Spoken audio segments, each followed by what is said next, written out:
So hi guys, welcome to Chart Traders channel for Bank Nifty level. So this level you can use it for next couple of hours. So this is the exact support for now. Okay, 36,000 is the support. If it break this trend line, then you can look for a sell, and you can look for the sell side. Next target is 35,780.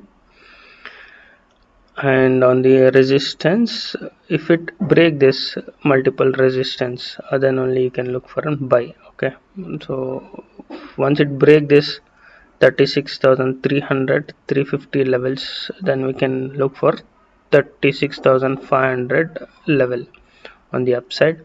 On the downside, you need to watch this trend line support. Once it break, then you can look for a target for 35,780 50 levels.